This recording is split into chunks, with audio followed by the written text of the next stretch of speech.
Hi there, and welcome to the latest edition and the first of 2020 of SecondsOut Reflections. I'm here every Monday, 4:30 PM, to talk about usually the boxing action that's just taken place on the weekend that just gone. Although there's not much going on at the moment, we're in kind of an off-season break right now. So I'm going to talk about 2019 as a whole and pick out my British and World Fighters of the Year. A bit late to the party, I know, but hopefully it will still be relatively entertaining. And starting off with the British Fighter of the Year, wasn't really much of a internal debate or monologue, to be honest. This guy is the only British guy really who's competed at top world level consistently in 2019 and successfully.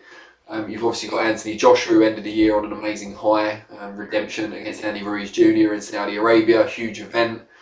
Boxed to a great game plan, did really well to win back the belts after getting stopped in the first fight. So mentally that was a challenge, a hurdle to overcome as well as physically. And he did really well to do so. But to put himself in a position to achieve such a great victory, avenging his defeat, was the fact that he lost in the first place in a huge upset back in June. And that has to be taken into account as well. Then you got a guy like Josh Warrington, obviously two successful defences of his IBF featherweight title this year.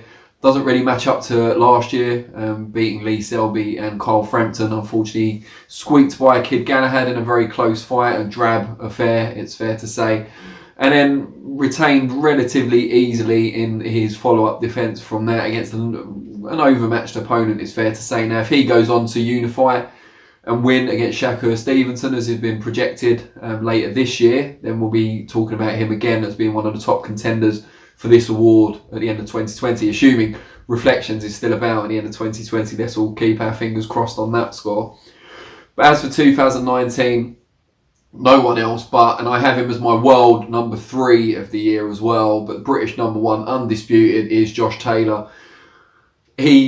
Two amazing victories over Ivan Baranchyk, first of all, to win his first world title after a very short number of fights. Obviously, really long and successful amateur career Taylor had, but still relatively inexperienced as a professional. And a word here for Shane McGuigan. Taylor's the first guy he's taken from the very beginning of his pro career to a world title, so credit to him.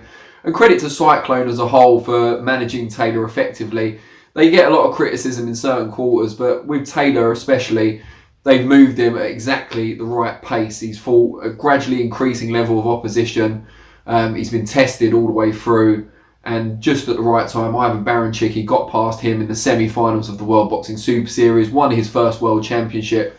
And then in the final, he was a slight underdog going in against Regis Prograis, unification contest, final of the World Boxing Super Series, the winner getting that coveted Muhammad Ali trophy. And in one of the very best fights of the year, Taylor came through, just showed that little bit of extra guile, little bit of extra conditioning towards the second half of the fight. Even when Prograis had a second wind, he was able to hold him off and got a deserved but very close decision over an incredibly good, high-quality, world-class opponent in Prograis. Could be no one else but Taylor as the British Fighter of the Year. And I know there's been some recent stuff outside the ring issues, and I'm not going to go into that too deeply, but inside the ring, where it counts, where we concentrate on, he was head and shoulders above his competition in the UK. And hopefully he'll get a chance to unify all 4 major belts against Jose Ramirez this year. We can only hope that comes together. So yeah, I had him as my number 3, World Fighter of the Year, Josh Taylor, as well as British number 1. Number 2, Filipino legend Manny Pacquiao.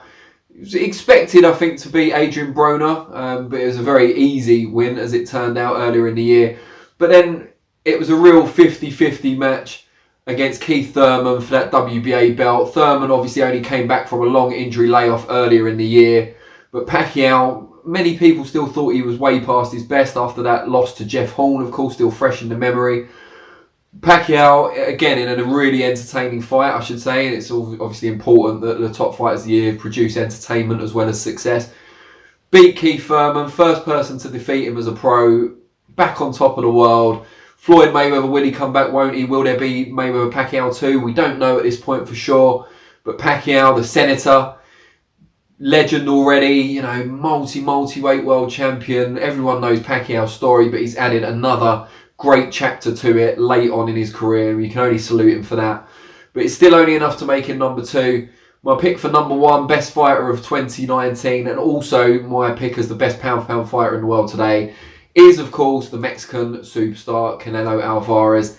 Yes, there's controversy about him. Yes, you know, there's the drug testing allegations and stuff that's gone on in the past. But in the ring, you can't accuse him of being a cherry picker. He often seeks out fights that he doesn't need to. His status as the biggest draw in world boxing, he could cherry pick as much as he wanted to. Instead, he goes in against Danny Jacobs, beats him in a competitive fight, but probably more convincingly than Triple G beat Jacobs.